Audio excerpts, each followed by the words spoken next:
Về có 3 tiếng nghỉ ngơi, chị đi bán tiếp rồi mấy cái đồ ăn ai chuẩn bị? Không nghỉ đâu. Chị nếu mà chị có bán là chị làm luôn á, chị không nghỉ được tí nào hết trơn, không được ăn luôn á. Trời ơi.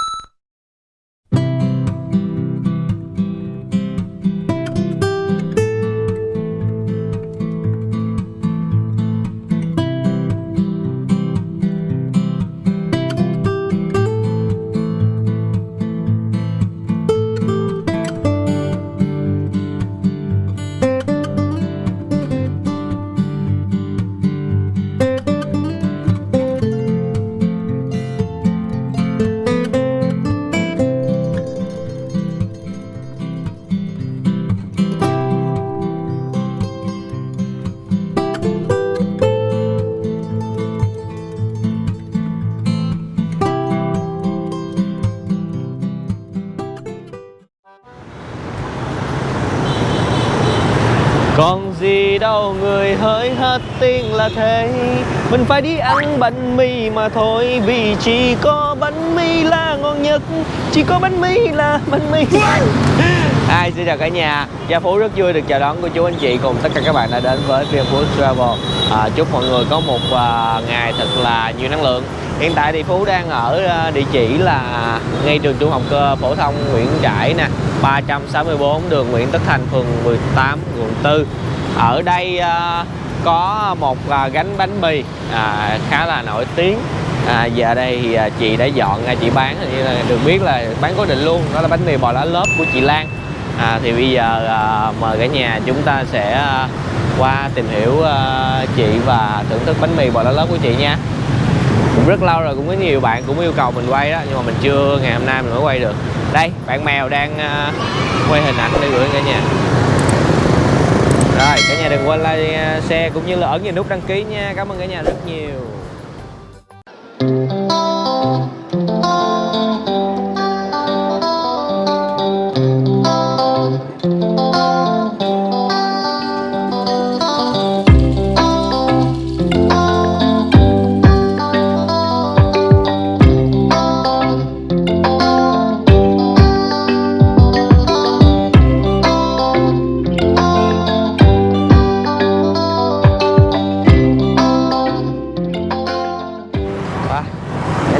Nha, mình đang ở hướng ngược mặt trời cho nên nó hơi chói một chút xíu. Đây, chị Lan đang bán bún hả chị? Bánh mì. Bún bánh mì. Bún bánh mì. 1 phần 20. 1 phần 20, một giá luôn. Một giá. Ăn nhiều thì cứ nói chuyện thêm thôi. Đó. Wow, cái lò nướng của chị nè.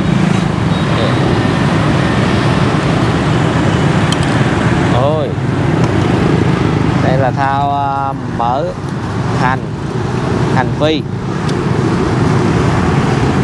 bò lá lốp là được chị cuốn xong rồi chị bỏ lên nướng nè cả nhà. Quá trời. Các gia vị, các nguyên liệu chất đầy trên một cái gánh, nước mắm,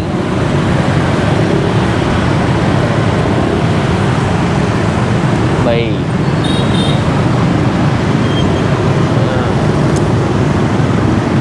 em thấy là có nem, thịt nướng, bò nướng, thịt xíu nướng, mại. bột nướng, xíu mại.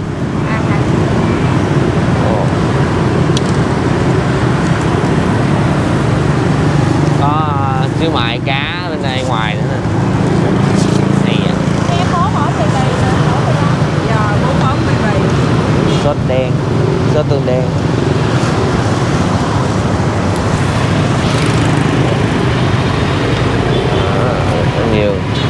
Nhiều người tới giờ đi làm ghé mua của chị.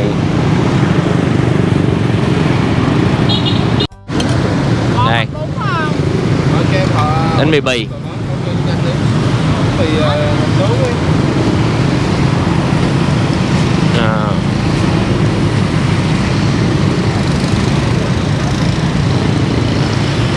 Bò thịt nướng.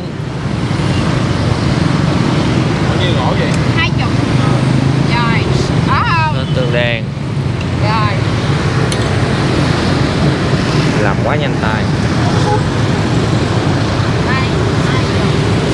nhanh mới bán kịp, tại vì mọi người tới mua là đứng ở đây là cái đường nó sẽ hơi dướng một chút xíu, thì phải bán lẹ thì mọi người mới đi liền.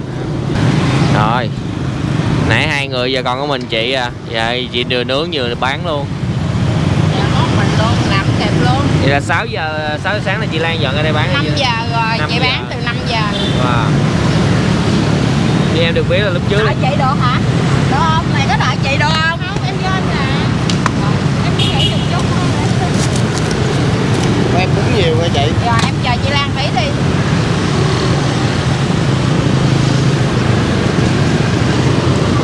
bún rì bì.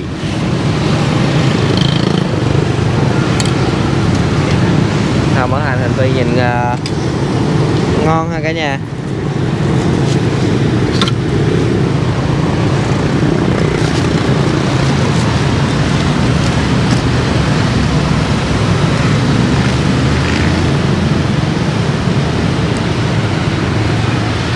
Rồi chở giùm chị luôn. Bộ mấy quay mấy nó tụi nó quay nó cũng thấy chị bán không kịp, nó quay cũng chở cho chị luôn á. Dạ. Tại em sợ em làm bậy cái nó khác. Bán gì Giờ này đi. Rồi quay, khác rồi nè. Làm giùm luôn. Ôi lửa nó cháy lớn quá, nó bị trời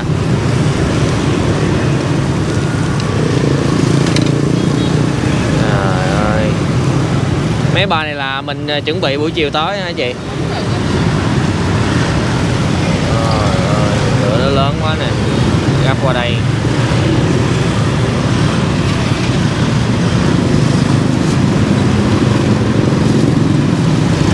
Chị Lan buổi sáng là bán tới mấy giờ là chị Lan 9-10 giờ thôi. Rồi buổi chiều là chị Lan cũng bán ở trong đèn Nhân Bơ hay ở đây? À bán trong đèn Nhân Bơ. Số mấy đèn Nhân Bơ vậy chị Lan? ai biết đâu, chị bán ở chợ này nè, chợ cô 4 nè. À dạ, trong cái đường này luôn. Dạ. Giờ đường sớm chiếu không ta? Đường Sớm chiếu á. sớm chiếu, đường sớm chiếu. Rồi, vậy là buổi sáng là chị bán ở đây. Mấy giờ chiều là chị Lan bán rồi bạn? Chị 12 giờ mấy chị bán. Wow. Về nghỉ, Mấy chị bán tới 6 giờ chiều. về nghỉ mấy tiếng rồi bán tiếp à. Món gì chị? Để bảo vệ chứ. Bò nha. Rồi, nướng tiếp. Giờ em thì gì vậy? Cái bò chị.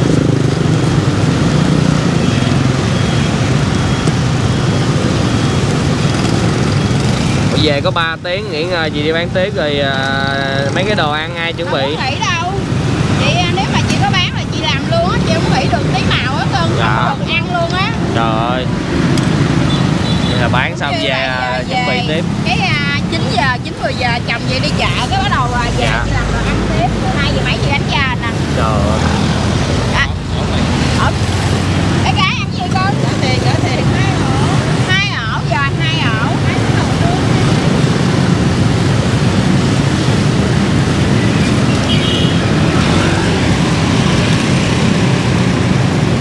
Chín chưa? Nướng ổ không bạn?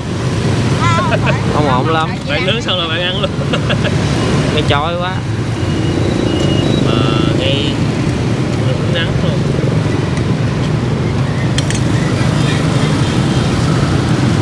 Đấy. Em chơi 20 cân. Rồi hết bò rồi. Đăng ký chị ngổ luôn đi. Rồi ra luôn đó. Bánh mì Có người giao tới bánh mì. Giờ em bỏ bò lên nướng tiếp nha. Rồi bỏ em Lan lên đi. đây. Cái này bỏ lên đây. Đấy. Dạ chút nữa hết giờ là có lương luôn á. Vậy bỏ mấy cái chị? Dắt lên hết đi, dắt đầy vậy. Rồi chất đầy dĩ luôn.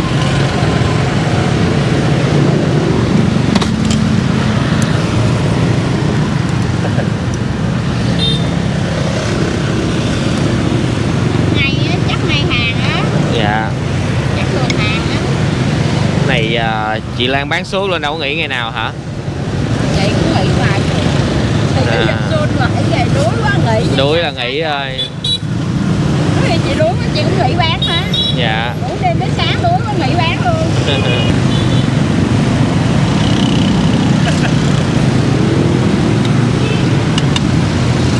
Em thấy có hộp bún là nãy 20.000 cũng là ba loại.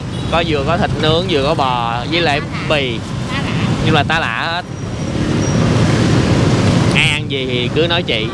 Muốn ăn gì cũng được. Giá khởi điểm là 20.000. Chị bán vậy chịu. Mà nãy giờ em thấy hình như không ai chị bỏ nêm ha. Cái nêm là sao chị? Nem á là chị biết sao không? Nem đó không? Cái nem á là người ta chị bán thêm. Dạ. Chứ ai kêu thì chị cứ bán thêm. Nem bán thêm chị bán làm sao? 10.000 á thì là ba cục. 10.000 3 cục. À. Nem đó là cái gì bán không có lời. Dạ.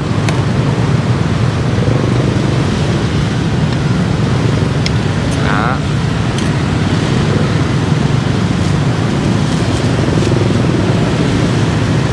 Rồi cả nhà cùng nhìn tổng thể đây ha. Đó, cái gánh của chị với 4-5 món ở trên đây. Ổ bánh mì đầy đủ nè. Coi chị làm ổ bánh mì đầy đủ là như thế nào. Đây, bánh mì của mình đúng không? Không, của khách đầy đủ. À, có xíu mại nữa. 20 luôn. Đầy đủ được 20.000 luôn nè. Rồi vậy mua đầy đủ luôn. Rồi. Xong ổ này chị làm cho em ổ luôn nha. Rồi 20.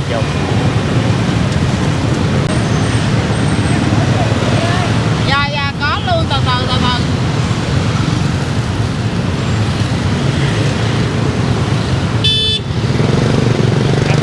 Trời chất đầy ha. Rồi em ổ 20 luôn, đầy đủ. Thịt nướng, bò, 2 bò, 3 bò, xíu mại, 2 xíu mại. Rồi đừng cho ớt không? Rồi, ủa ổ này của khách đúng không? Khoan em đợi chị làm. Dạ. Wow.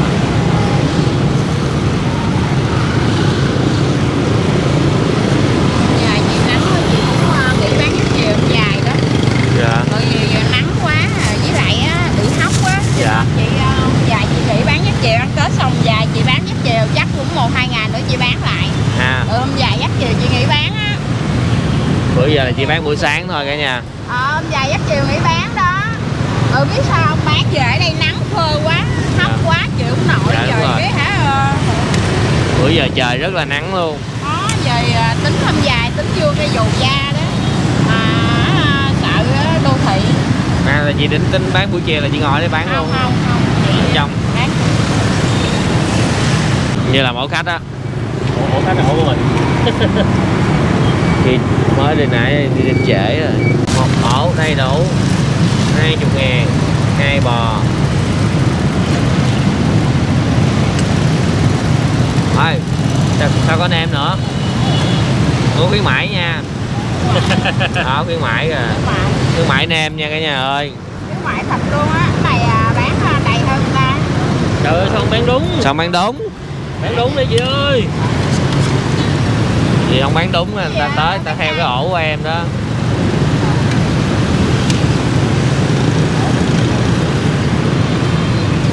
Rồi, Đồng luôn. ổ này khuyến mãi nha cả nhà ơi.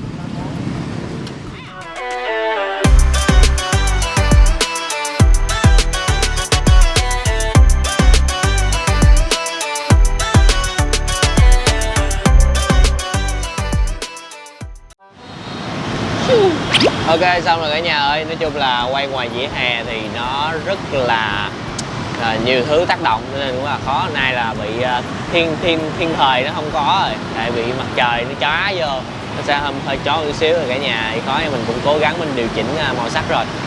Bây giờ thì Gia Phú, Gia Mèo xin mời cả nhà, cô chú anh chị cùng tất cả các bạn chúng ta thưởng thức bánh mì lá lết chị Lan. Đây là ổ bạn Mèo, thì bạn Mèo cũng mua ổ 20.000. Nói chung là hai ổ này đều không bán đúng cả.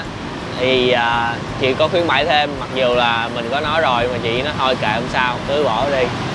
Thật ra thì chị cũng có nói là chị bán cũng dễ tính lắm. ăn sao chị cũng sẽ bán như vậy, đôi khi chị cũng sẽ có cho thêm một tí xíu, chứ cũng không phải là tại vì bán tốc độ nhanh á, đôi khi chị tiện tay thì chị bỏ thêm. Đây là ổ bánh mì, không thể nhìn rõ hình dạng kết cấu ở trong ổ bánh mì vì cái tương đen và nhiều loại nhân. Đó, bây giờ mình không biết mình nếm sao đây. Chị Lan bán buổi sáng và buổi chiều, thì vài ngày nữa buổi chiều chị Lan sẽ bán lại. Mình cũng sẽ cập nhật để mình cập nhật cái địa chỉ buổi chiều ở dưới nha cả nhà. Nay sáng sớm tranh thủ đi quay chị ăn.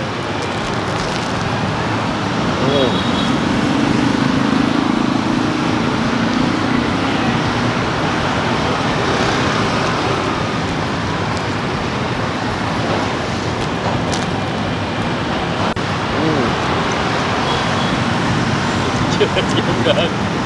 Chưa.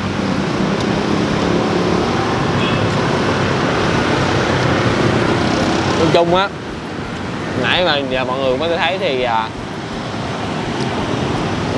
nếu mà những ai mà đi làm đường này, đi ngang qua hoài đi á, thì lâu lâu có thể thử ổ bánh mì của chị Lan. Ăn nhiều thì Phú nghĩ là chắc là sẽ không.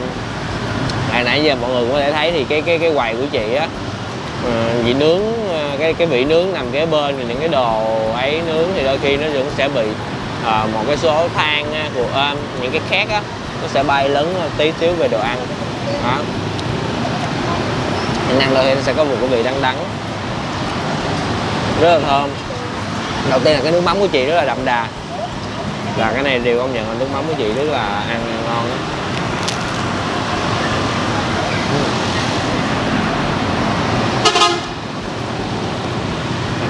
Điên thui luôn. Thui luôn đây, lật qua đây thấy nè. Đó. Mình phải gán kiếm cái lá lớp mình ăn thử riêng chứ. Vô rồi, một miếng bò lá lớp đây vô miệng rồi. Cảm giác sao vậy? Bánh mì này thì giòn, vỏ mỏng. Buổi sáng thì bánh mì này sẽ dễ ăn và chúng ta sẽ dễ cạp bánh mì hơn. Rồi tới xíu mại.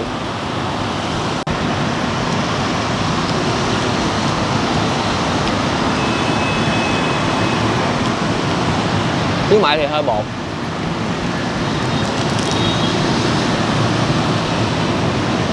Và xíu mại thì mình không có đòi hỏi rồi. Chủ yếu là bữa nay muốn ăn nào bò lá lớp. Cái tương thì nó sẽ hơi ngọt một chút, tại cái kết hợp với nước mắm nữa, cho nên nếu mà được mà ngon á, mình nghĩ là không cần chan cái tương, chan nước mắm vô ăn thôi sẽ ngon hơn. Đây bây giờ mình ăn cái nem nha. Rồi đây thì cái này là không phải xôi gì, nói chung là đây 20.000 ổ bánh mì. Thật sự là chị bán rất là chất lượng, nhưng mà cái dở đây là chị để cái bếp lò nó ở gần với các đồ ăn, thì những cái bụi than á ít nhiều nó cũng sẽ bám vào một số đồ ăn, ăn là thể ăn bị đắng. Ăn ít thì không sao, nhưng mà nếu mà ngày qua ngày mà chúng ta ăn nhiều thì nó sẽ không có tốt nha cả nhà. Cái này chắc là mình phải nói chị để chị lưu ý.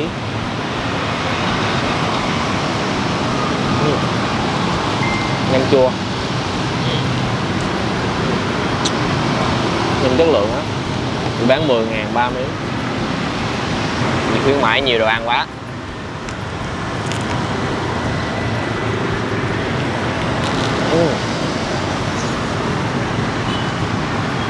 Cái ổ này mọi người mua ăn phải ăn nhanh nhanh nha, không thôi cái nước sốt nó thấm á và nó nứt các ổ mì hết. Đúng rồi, hiểu. Chan cái tương ăn nó sẽ ướt hơn, nó đỡ khô hơn, nhưng mà nó mình cá nhân Phú thì Phú thích ăn dạng nước mắm không thôi, thêm hai cái loại đó vô thì ăn nó hơi ướt. Nó bị rỉ ở dưới rồi kìa. Hiểu. Ok, phương pháp cả nhà mình xử đây.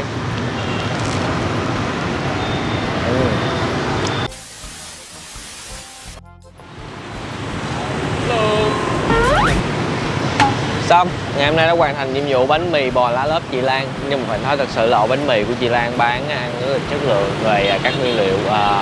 Tuy là vỉa hè thôi nhưng mà với giá 20.000 có thể giúp cho những người đi làm buổi sáng có một bữa ăn nói chung là ăn cũng đầy đặn và ngon miệng, dễ ăn đó. Thì nãy Phú có nói thì đó là cá nhân của mình thôi, thì mình nghĩ là cái nước mắm cái tương đen mình chan một ít thôi để nó thấm vị, tại vì nếu mà chan như chị á, ăn vô gần như là cái vị tương á nó gần như là nó chiếm ngập phần cái hương vị trong miệng của mình. Mình sẽ không có cảm nhận cái vị nước mắm với là cái vị kia được nhiều. Mình chan nước mắm là đơn giản nhất rồi. Và những cái vấn đề thì đây cũng là một món vỉa hè, cho nên ai thấy hấp dẫn thì chúng ta thưởng thức thử ha. Rồi, cảm ơn cả nhà rất là nhiều. Đừng quên một món ăn ngon sẽ ngon hơn nếu chúng ta thưởng thức cùng người thân, bạn bè và chia sẻ nó với tất cả mọi người. Xin chào và hẹn gặp lại cả nhà ở những clip hấp dẫn kế tiếp.